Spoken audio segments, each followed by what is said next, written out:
सद्वन्द्याणं तिहुवनहितमधुरविशदकाणम् अन्तातीतगुणाणं नमो जिनाणं जितभवाणं सहजानन्दचैतन्य प्रकाशाय महीयसे नमोऽनेकान्तविश्रान्त महिम्ने परमात्मने स्वसंवेदनसिद्धाय जिनाय परमात्मने शुद्धजीवास्तिकायाय नित्यानन्दचिदे नमः। नमो हरिहन्ताणं नमो सिद्धाणं नमो वायरीयाणं नमो वत्सायाणं नमो लोभे सर्वसावणम्। पंच परमेष्टि भगवान की परम पूज्य आचार्य भगवान कुंद कुंद स्वामी की, परम पूज्य आचार्य भगवान अमृतचंद्र स्वामी की, परम पूज्य आचार्य भगवान जयसेन स्वामी की, परम पूज्य आचार्य भगवान गुरुवर विशुद्ध सागर जी महाराज की, अहिंसा में विश्व धर्म की। अंतिम तीर्थेश वर्तमान स्वामी के शासन में हमसे विराजते हैं और उनकी यह पावन पीयूष देशना हम सभी के लिए परम उपकारी है। उपकार में ही देशना को समझने के लिए हमने जो अनुयोगों की व्यवस्था समझे थे, उन अनुयोगों में महान अनुयोग द्रव्यानुयोग और द्रव्यानुयोग के रहस्य को समझने के लिए हम सभी यहाँ पर पंचास्तिकाय ग्रंथ का स्वाध्याय कर रहे हैं। भव्यात्मा आचार्य प्रवर कुंद कुंद स्वामी ग्रंथराज पंचास्तिकाय में हम सभी भव्यों के लिए 5 अस्तिकाय स्वरूप वस्तु का स्वरूप समझा रहे थे। वस्तु का स्वरूप समझाते हुए जो 5 अस्तिकायों की विशेष संज्ञा बताई थी, जीव, पुद्गल, धर्म, अधर्म, आकाश, इन 5 अस्तिकायों की विशेष संज्ञा समझने के उपरांत गाथा 4 में कुंद कुंद स्वामी सामान्य विशेष अस्तित्व और कायत्व के विषय में उनके विशेषणों को उद्घाटित कर रहे थे। गाथा नंबर 4 की पहली पंक्ति में 5 विशेष संज्ञा, दूसरी पंक्ति में अस्तित्व के 2 विशेषण और कायत्व का 1 विशेषण, इस प्रकार से अस्तिकाय शब्द की निष्पत्ति कैसी हुई उसका भी व्याख्यान आचार्य भगवंत ने यहाँ पर किया। उसी विषय को विस्तार से समझाते हुए आचार्य प्रवर अमृतचंद स्वामी अपनी समय व्याख्या में उस दोनों अस्तित्व के विषय में 2 विशेषण विस्तार से हमें समझा रहे थे। जो महासत्ता रूप सामान्य अस्तित्व था और अवान्तर सत्ता रूप विशेष अस्तित्व था। उन अस्तित्व के विषय में 2 भिन्न भिन्न विशेषण हमने भिन्न भिन्न नयों की अपेक्षा से कल तक समझे। पहला नियतपना, दूसरा अनन्यपना। अस्तित्व और द्रव्य, इन दोनों का अनन्यपना होने के साथ साथ अस्तित्व नियत है, अवस्थित है, व्यवस्थित है। उस अस्तित्व के विषय में समझाने के उपरांत कल काफ़ी हद तक हमने प्रयास करके समझने का प्रयास किया था। पुनः उस पर विचार करने की आवश्यकता है। जयसेन स्वामी जब पुनः टीका में कहेंगे तब पुनः और खुलासा करते हुए उसे हम समझेंगे। पर अब थोड़ा सा आगे बढ़कर कायत्व के विषय में हम समझते। जो कायत्व है हमने समझा था बहुप्रचय प्रदेशों का समूह होने की शक्ति या प्रदेशों का जो समूह है उसे ही काय और उस भाव से युक्त कायत्व का। उस कायत्व के लिए विशेषण देते हुए आचार्य कुंद स्वामी शब्द दे रहे थे अणुमहंता। गाथा में सबसे आखिरी शब्द है अणुमहंता, अनुमहान। अनु भी कहा और महान भी कहा। क्यों अनु कहा और क्यों महान कहा उसको टीका के व्याख्यान से विस्तार से समझने का प्रयास करते हैं। देखते हैं गाथा 4 की टीका।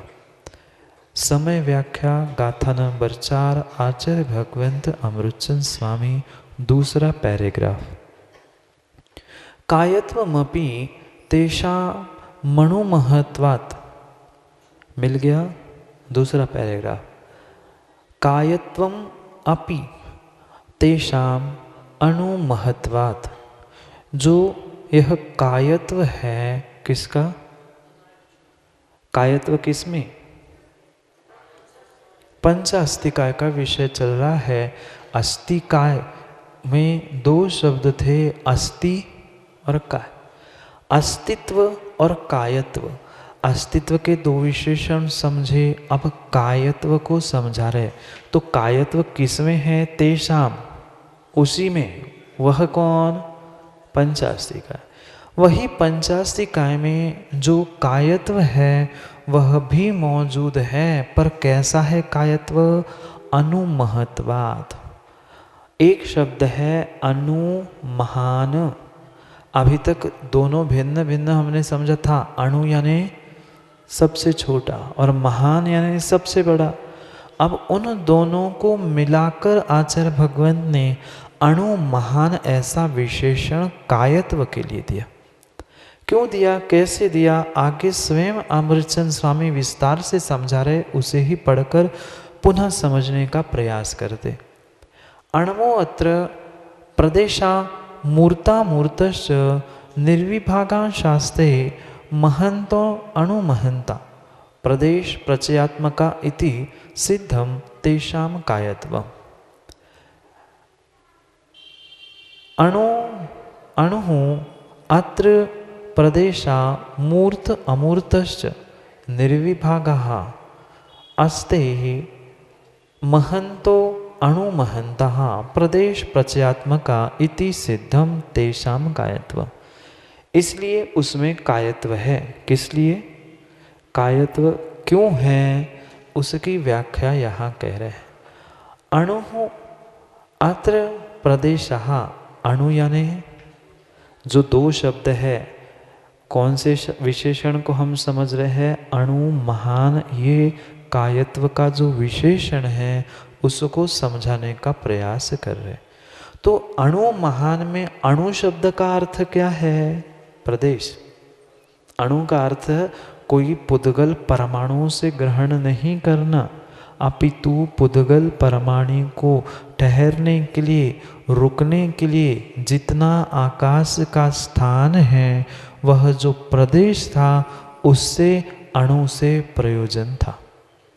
अणु यानी पुनः समझना, अणु मतलब कोई परमाणु की व्याख्या यहाँ नहीं चल रही। परमाणु कहेंगे तो मात्र पुद्गल का विषय होगा, पर उस परमाणु के द्वारा आकाश के जितने स्थान को घेरा है, आकाश के जितने स्थान को व्याप्त किया है, उस परमाणु ने, परमाणु यानी पुद्गल का सबसे छोटा भाग जो पुनः भाग नहीं किया जा सकता, ऐसा पुद्गल परमाणु होता है। ऐसे पुद्गल परमाणु के द्वारा ये जो आकाश द्रव्य है, उस आकाश द्रव्य का जितना भाग व्याप्त करके रखा है वो प्रदेश है। इसलिए उस प्रदेश को क्या हम अणु नहीं कह सकते पंडित जी? प्रदेश को शाब्दिक भाषा में परमाणु नहीं कह रहा हूँ, न पुद्गल की पर्याय अनुरूप कह रहा हूँ, पर प्रदेश बराबर अणु, अणु बराबर प्रदेश, क्या ऐसा सांकेतिक संबंध हम नहीं जोड़ सकते?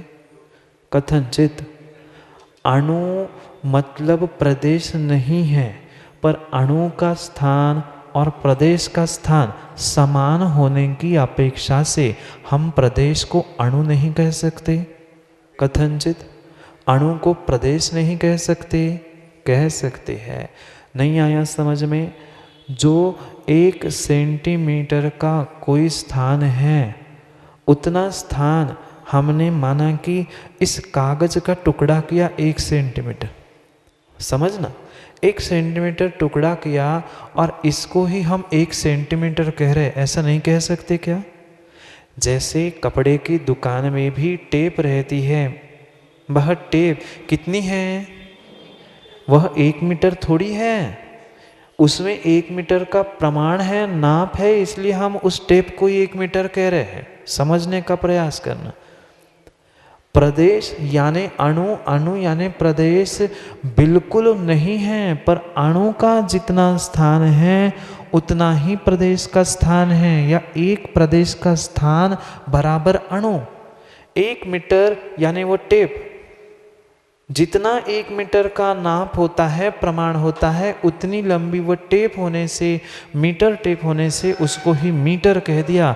पर मीटर भिन्न था और वह टेप भिन्न था। कथनचित 1 किलो दूध कैसे नापा? 1 लीटर दूध, तो लीटर का माप भले ही भिन्न था और वह दूध भिन्न था, पर उस माप में जितना दूध आया उसको हमने क्या कहा? 1 लीटर का। अब समझ में आएगा? समझ में आया? वह चाहे कपड़ा 1 मीटर कह दो, टेप को 1 मीटर कह दो, पर एक के नाप से दूसरा उतना टुकड़ा किया था, इसलिए हमने कपड़े को भी 1 मीटर कहा, दूध को भी 1 लीटर कहा, पर दूध भिन्न था, लीटर माप भिन्न था ना।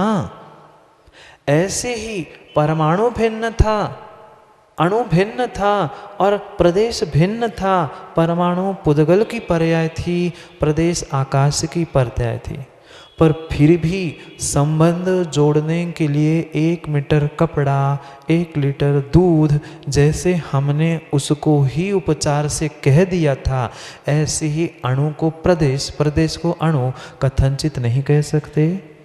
कह सकते। अब और उपचार से ही कथन चल रहा है, उपचार से ही कथन चल रहा है।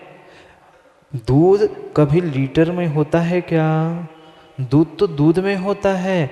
दूध को नापने के लिए एक प्रमाण हमने बनाया है, इसलिए 1 लीटर दूध कह रहे हैं। समझना? जो प्रदेश भी हमने बनाया है, पंडित जी बताओ ना, कौन से भगवान ने जाकर प्रदेश बनाए हैं? बनाया कुछ नहीं है। जैसे एक ज्ञान का ये विषय है, समझने का विषय है, ऐसे ही अणु बराबर प्रदेश, प्रदेश बराबर अणु समझने के लिए, व्याख्या करने के लिए विषय चल रहा है। समझ में आया? समझ में आया? रोटी पहुंचना ही पड़ता है। रोटी कैसी है? रोटी कैसी है? गोल तो वह तुम्हारे गणित आदि में आता है, जोग्राफी क्या ज्योमेट्री आदि में, वह रोटी में कैसा गोल आ गया? गोल आकार रोटी को दे दिया, इसलिए हम रोटी को भी गोल कहते हैं। गोल तो भिन्न था और रोटी तो भिन्न थी। फुटबॉल के मैच में जाओ, वहाँ का गोल भिन्न था। समझना? शब्द शब्द भिन्न होने पर भी कहाँ पर किस अपेक्षा से हमारा व्याख्यान चल रहा है, उस पर वह निर्भर करता है। परमाणु भिन्न था, प्रदेश भी 100% भिन्न था, एकत्व नहीं है पर समानता। कल परसों भी हमने समझा था, आटा वही नहीं है पर वैसा ही आटा है। रोटी पराठा पूड़ी वही आटा नहीं है, वह आटा भिन्न था पर वैसा ही उसी डिब्बे से निकाला था, इसलिए क्या कहेंगे, वही तो आटा है। ये बहुत सारा कथन का विषय मां व्यवहार और उपचार से ही होता है। हमने व्यवहार की परिभाषा समझी थी, जहां भेद और उपचार कथन होता है वहां व्यवहार है। चाहे उपचार कथन कह दो या व्यवहार की अपेक्षा से कह दो, अणु बराबर प्रदेश, प्रदेश बराबर अणु। समझ में आया? जितने अणु ने जितने आकाश के स्थान को घेर के रखा है वह क्या है, एक प्रदेश है। इसलिए यहाँ उस प्रदेश को इंगित करने के लिए, प्रदेश को समझाने के लिए प्रदेश के बराबर अणु ऐसा शब्द कुंद स्वामी ने प्रयोग किया है। अणु महंत दो शब्दों में से, मतलब शब्द एक है उसमें दो शब्दों से बना हुआ, एक शब्द में पहले दो अक्षर रूप पहले शब्द को अणु को समझ रहे हैं। अणु मतलब क्या, अणु का अर्थ यहाँ पुद्गल परमाणु नहीं है। अणु से मतलब जो आकाश के प्रदेश को उस अणु ने घेरा है उसको ही हमने अणु कह दिया है। 1 मीटर क्या था, 1 मीटर क्या था, कपड़ा नहीं था, कपड़ा नहीं था, माप था, प्रमाण था, इकाई थी, यूनिट था, पर उसको कपड़े में जोड़ दिया तो हमारा कपड़ा भी 1 मीटर का टुकड़ा हो गया।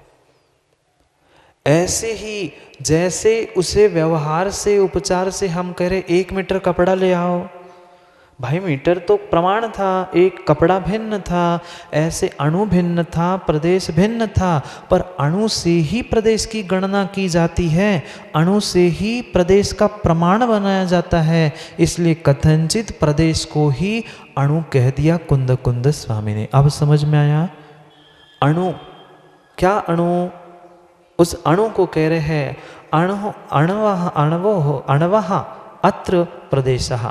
अणवः अणु ही क्या है, यहाँ पर प्रदेश है।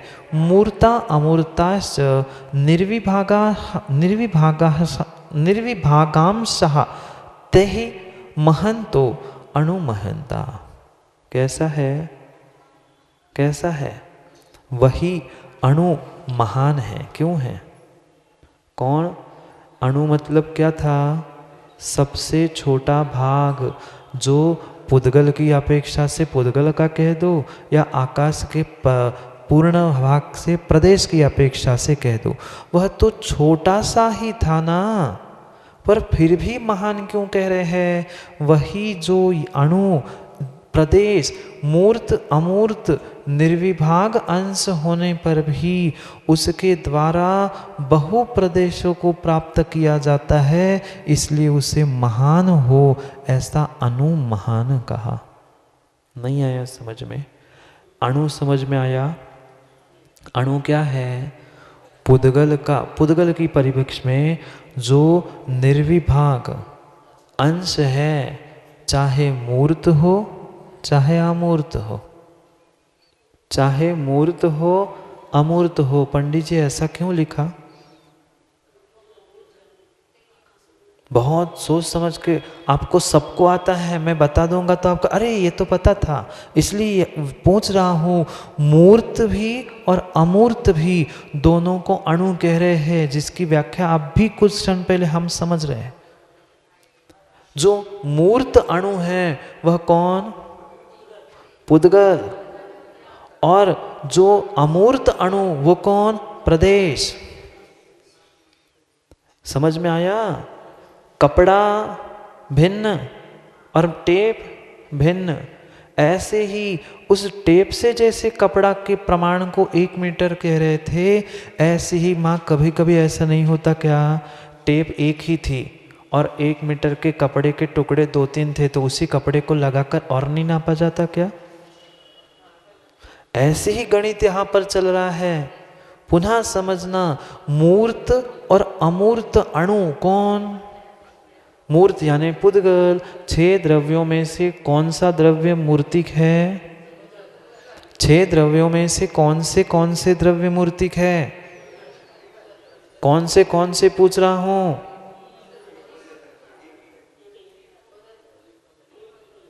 मैं जान के पूछता हूँ पंडित जी, थोड़ा से डर जाए, डर जाते मैं कोई पूछता हूँ ना, महाराज भूल जाते कि सही है गलत क्या है। एक ही द्रव्य मूर्त है, शेष 5 द्रव्य अमूर्तिक है। जीव कथनचित बंधक की अपेक्षा से कह सकते हैं व्यवहार, पर स्वभाव तो उसका अमूर्तिक है। और जो प्रदेशों की व्याख्या होगी आकाश के अपेक्षा से सभी द्रव्यों में, वह मूर्तिक है कि अमूर्तिक? पूछ क्या रहा हूं।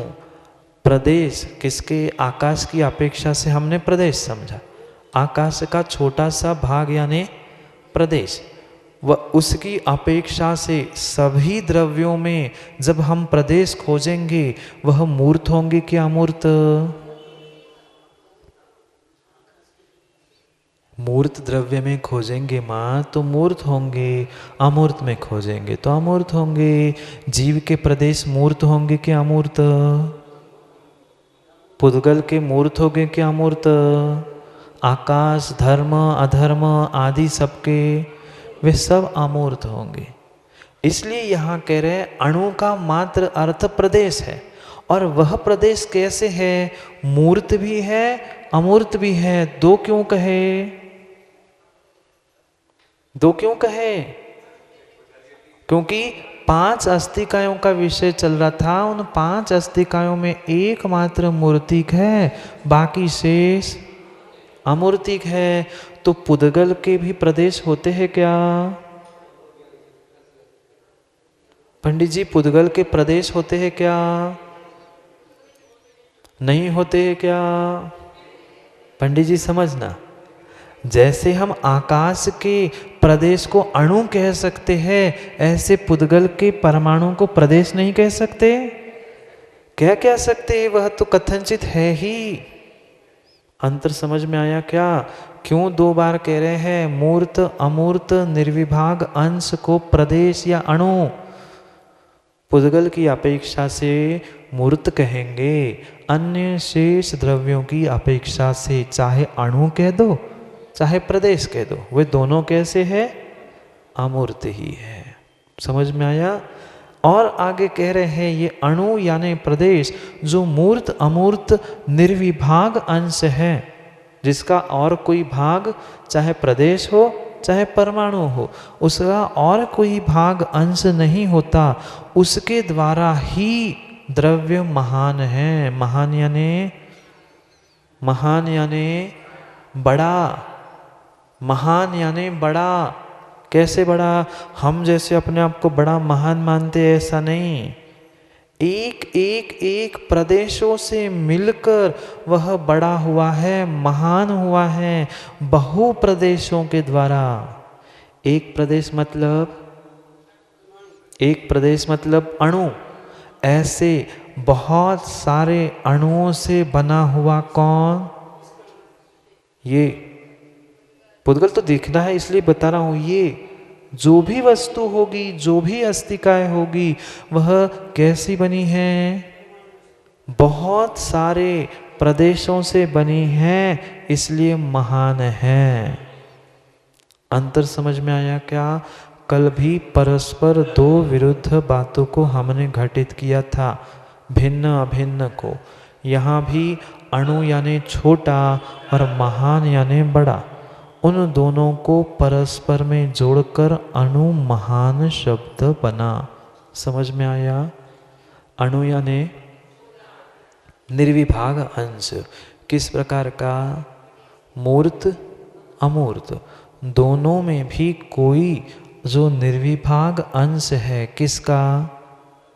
पुद्गल का मत कहना, किसी भी अस्तिकाय का, क्योंकि विषय 5 अस्तिका का चल रहा है। मूर्त अमूर्त कह ही रहे हैं, तो प्रत्येक अपने अपने पंचास्तिकाय का जो अविभागी निर्विभाग अंश है, मूर्त हो या अमूर्त हो, जितने में परमाणु ठहरता है उसको ही हमने प्रदेश कहा। और ऐसे प्रदेशों की बहुत सारी तादाद, बहुत सारी संख्या होने से हमने उसे क्या कहा? महान कहा। बड़ापन किसे क्यों दिया? जिसके पास ये ज़्यादा है, जिसके पास ये ज़्यादा है, बल हो, धन हो, सामान्य परिप्रेक्ष्य में हम उनको ही तो महान कहते हैं व्यवहारिक भाषा में। कौन महान है? पैसे वाला, ज्ञान वाला, बल वाला। जैसे लौकिकता में उनको कुछ सामग्री अधिक होने से महान कहते हैं, ऐसे ही प्रदेशों की अधिक संख्या होने से उसे महान कहा। तो ये समझ में आना चाहिए महान किस अपेक्षा से? धन की अपेक्षा से, बल की अपेक्षा से, ज्ञान की अपेक्षा से, किसकी अपेक्षा से? इसलिए आगे शब्द अणु जोड़ा। अणु की अपेक्षा से महान है। अणु अणु अणु अणु ऐसे सबको महानता से जोड़ते हुए जो महान बड़ा हुआ है वह अनुमहंत है। इति सिद्धम तेषाम कायत्वम। एक शब्द रह गया प्रदेश प्रचयात्मका, मिल गया।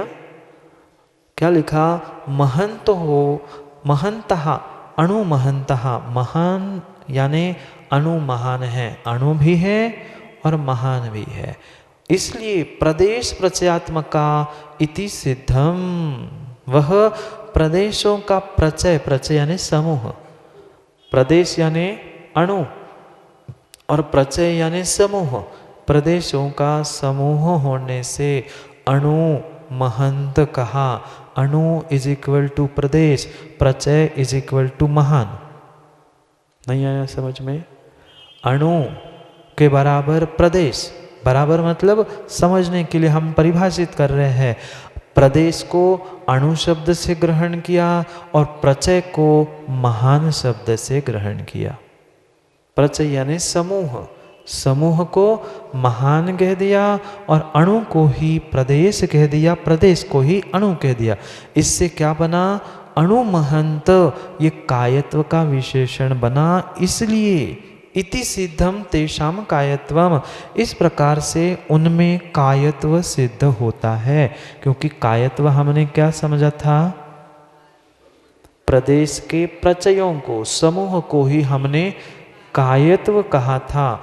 बहुप्रदेशी बराबर कायत्व, बहुप्रदेशी बराबर कायत्व। तो बहु कौन सी? सास की, वो बहु नहीं। बहु और प्रदेश, बहु से लेना यहां महान और प्रदेश से लेना अणु। जो हमारा रूढ़ शब्द था कायत्व के लिए क्या था? बहुप्रदेशी। ऐसे ही पढ़ा ना आज तक? बहुप्रदेशी जो होता है उससे कायत्व होता है, वह काय होता है। तो उन्हीं को कुंद कुंद स्वामी ने मात्र शब्दों का और स्थान का हेर फेर करते हुए क्या कहा? अणु महान। अणु बराबर प्रदेश, महान यानी बहु, प्रदेश प्रचय, प्रदेश यानी अणु, प्रचय यानी महान। इसलिए शब्द क्या बना? अणु महान। अणु महान। ऐसा होने से उनमें कायत्वम, कायत्व की सिद्धि होती है। वह भी कायत्व है उसमें भी। अणुभ्याम महंता इति व्युत्पत्त्या द्वैणुक पुद्गल स्कंधनामपि तथा विधत्वम। क्या कहा? आचार्य भगवंत ने अणु को महंत कहते हुए, क्योंकि जैसे आचार्य भगवंत ब्रह्मदेव सूरि ने टीका करते हुए द्रव्य संग्रह की प्रश्न पूछा कि बाकी सबका तो चार का समझ में आ गया। कौन चार? हम दो, हमारे दो, जीव, धर्म, अधर्म और आकाश। इन चार का तो समझ में आ गया, वे बहुत बड़े बड़े दिखते ही है। पर परमाणु को कैसे हम कायत्व घटित करेंगे? परमाणु तो एक ही है ना। प्रश्न समझ में आया? परमाणु तो एक ही है, पर फिर भी आप पुद्गल को बहुप्रदेशी कह के कायत्व सिद्ध कर रहे हो। ये बात समझ में नहीं आई। प्रश्न समझ में आया शिष्य का?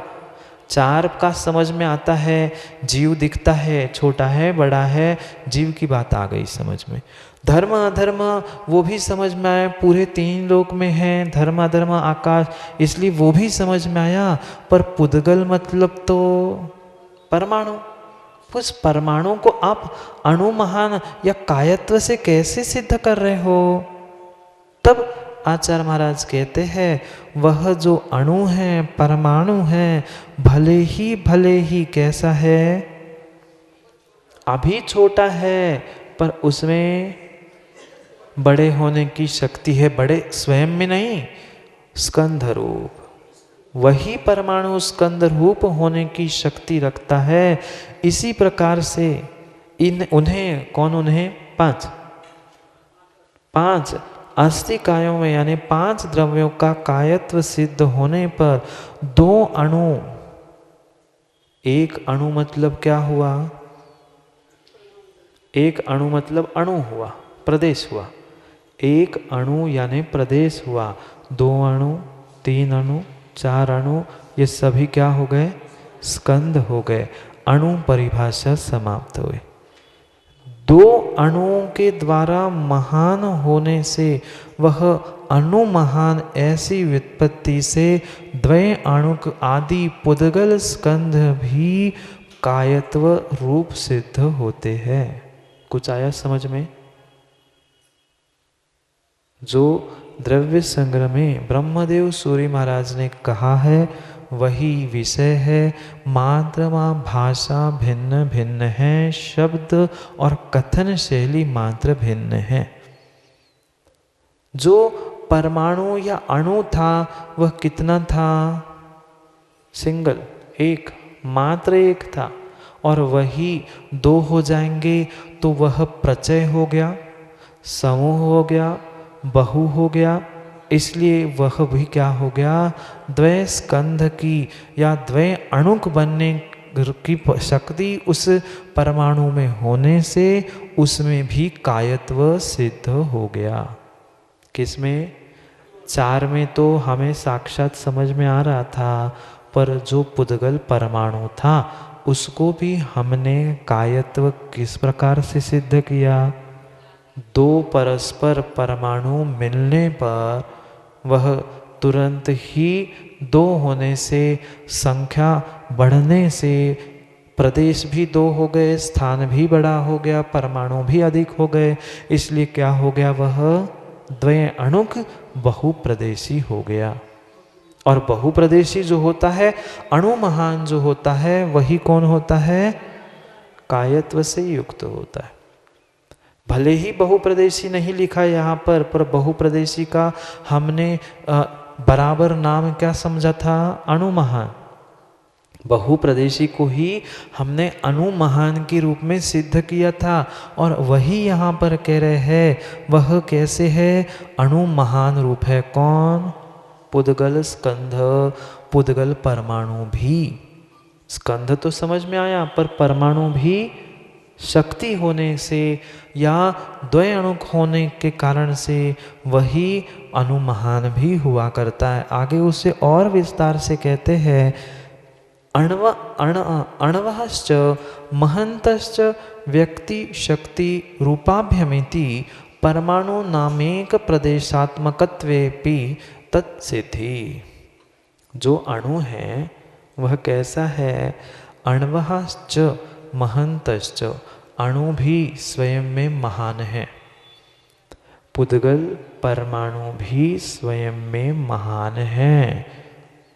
आप भी चंद्रेश जी भगवान हैं। आप भी भगवान हैं, है क्या? चंद्रेश जी आप भगवान है क्या? नहीं है क्या? है तो जमीन पे क्या कर रहे हैं? और नहीं है तो फिर जिनवाणी क्यों सुन रहे हैं? अंतर समझना। जैसे दूध में घी है क्या? दूध में घी नहीं है क्या? दूध में अगर घी है तो अभी जो घर में फरारी बनाओगे दिवाली की, दूध में तल लेना, बन जाएगी लुचई। नहीं बनेगी। वह है तभी तो निकालेंगे। निकाल रहे हैं मतलब है, और निकाल रहे हैं मतलब नहीं है। दो बातें आई समझ में? निकाल रहे हैं पंडित जी मतलब है, और निकाल रहे हैं मतलब नहीं है। नहीं आया समझ में? दूध में घी है नहीं है, अगर है ही तो निकाला क्यों, और है ही नहीं तो निकाला कैसे? नहीं आया समझ में? दूध है, दूध में घी है, पर अभी नहीं है। दूध में घी है तभी तो निकालेंगे, और है ही तो फिर क्या निकालना, और नहीं है तो क्या निकाल? पानी से घी निकालोगे क्या? उसमें है ही नहीं इसलिए नहीं निकलेगा। पर दूध में भी नहीं है पर फिर भी है शक्ति की अपेक्षा से। ऐसे अणु के विषय में ही समझा रहे हैं। अणु भले ही आज अभी इस समय में एक प्रदेशी है, पर वही कैसे हो सकता है? द्वय अणु होकर शक्ति रूप बाद में व्यक्ति रूप प्रकट करने के लिए शक्ति होने से ही उसे कायत्व सिद्ध हुआ। क्या लिखा पढ़ते हैं पुनः, अणवः महंताश, अणु भी महान है, व्यक्ति शक्ति रूपाभ्यामिति। व्यक्ति व्यक्त और शक्ति इन दोनों की अपेक्षा से परमाणु नामेक प्रदेशत्वेपि तत्सिद्धि। परमाणु एक प्रदेशी होने पर भी उसमें कायत्व क्यों सिद्ध हुआ? उसमें वर्तमान में शक्ति है और भविष्य में वह शक्ति व्यक्त होगी, प्रकट होगी। इसी कारण से उसे क्या कहा? तत्सिद्धि, उसकी सिद्धि हुई, कायत्व की, बहुप्रदेशत्व की सिद्धि हो गई। समझ में आया? तत्सिद्धि उसकी किसकी सिद्धि हुई माँ? परमाणु भी काय है, कायत्व से युक्त है, यह सिद्धि हो गई। व्यक्तपेक्षा शक्तपेक्षा च प्रदेश प्रचयात्मकस्य महत्वस्याभावात् कालाणु नाम अस्तित्व नियत्वेप्य कायत्व मनेनैव साधितम। कहाँ पहुँच गए? 5 तो अस्तिका कह दिया, अब काल के विषय में कह रहे हैं। क्या कह रहे हैं? पढ़ते हैं, व्यक्त अपेक्षा शक्ति अपेक्षा, व्यक्त होने की अपेक्षा से भी, शक्ति की अपेक्षा से भी, च प्रदेश प्रचयात्मकस्य, प्रदेश प्रचयात्मक क्या है? महत्वस्य अभावात्। प्रचय रूप, प्रचय यानी समूह रूप कौन बन सकता है?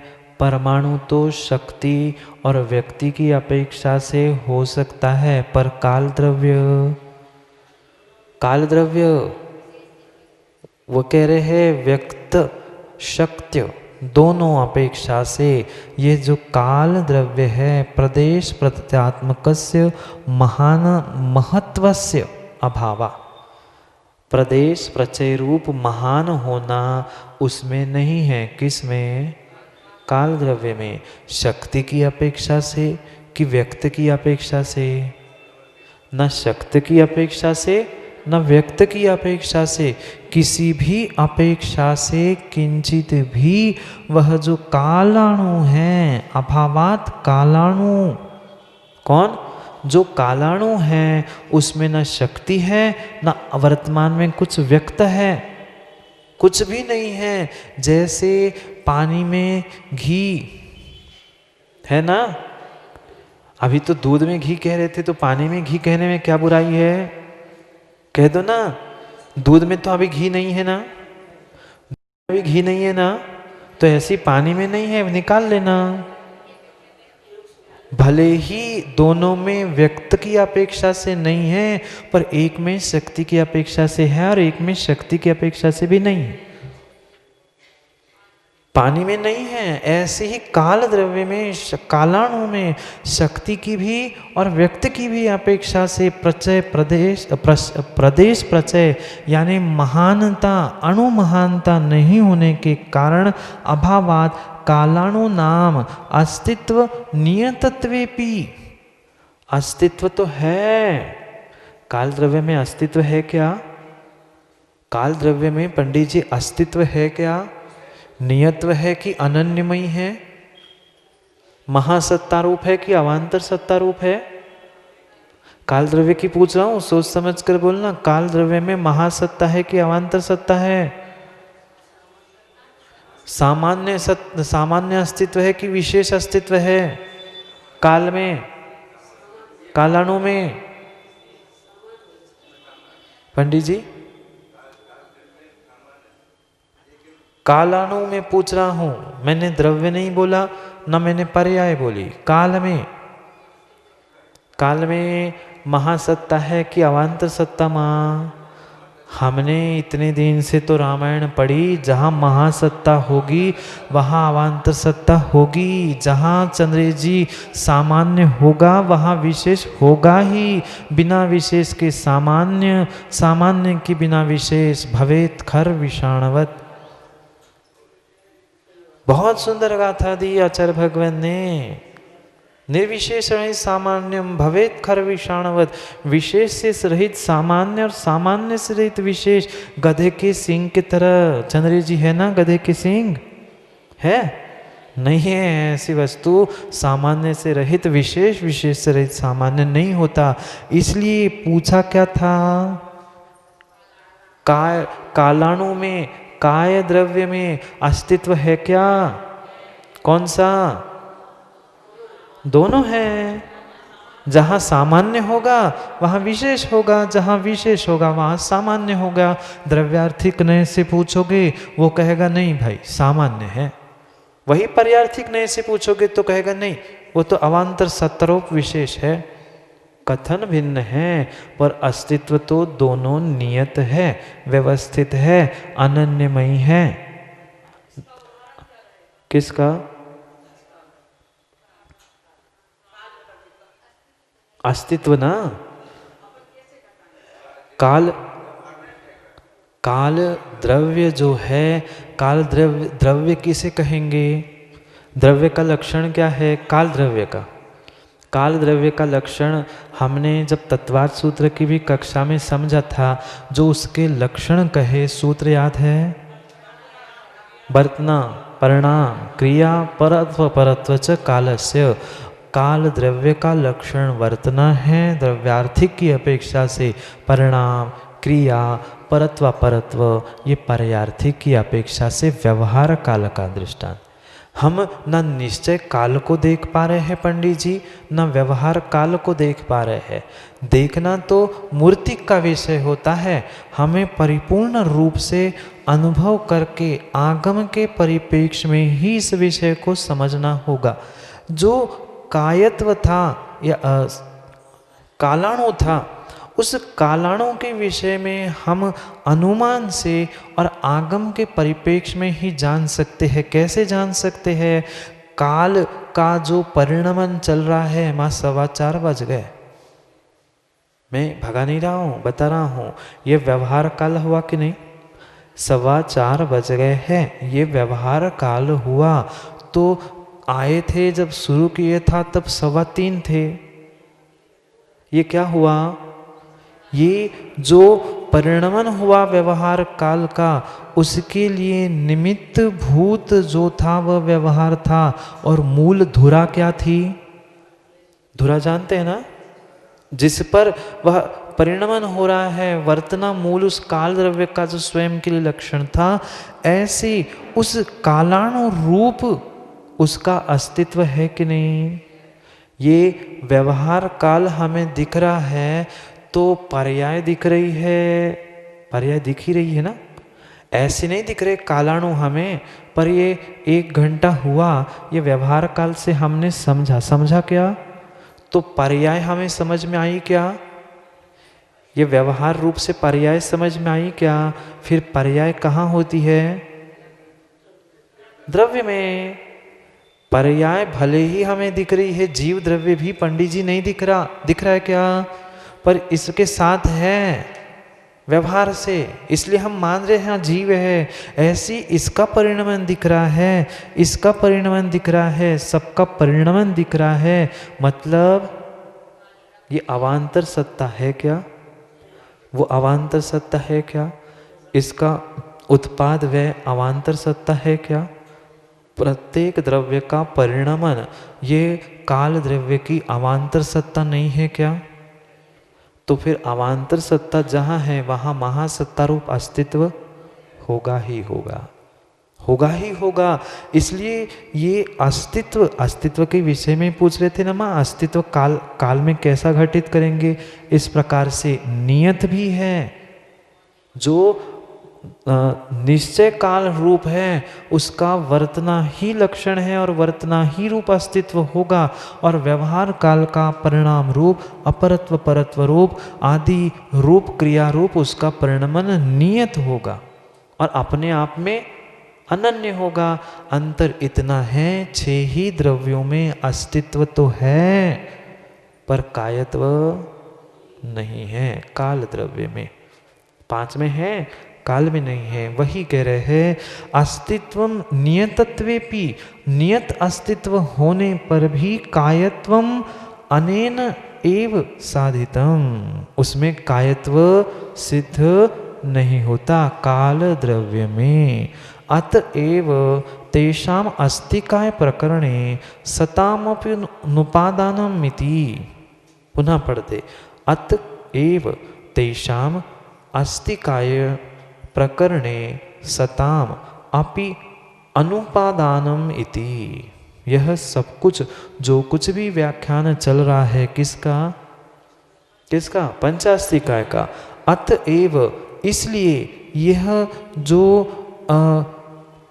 5 अस्तिकायों का व्याख्यान का प्रकरण यहाँ पर चल रहा है वह सत होने पर भी क्या है? वे सभी सत है क्या? सत किस अपेक्षा से कहा था हमने? अस्तित्व की अपेक्षा।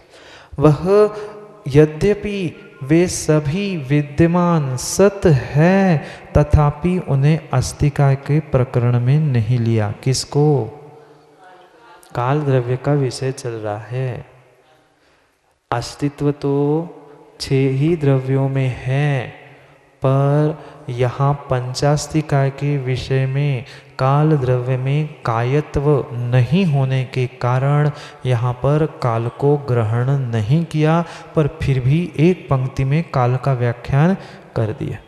समझ में आया? ये ना पूछे कोई कि काल छूट कहाँ दिया, इसलिए ग्रहण भी किया और अगले पंक्ति में कह भी दिया कि उसका प्रकरण नहीं है, इसलिए काल का व्याख्यान आगे नहीं होगा, 5 अस्तिकायों का ही व्याख्यान होगा। इस प्रकार से आज का समय भी और हमारी समय व्याख्या भी पूरी हुई।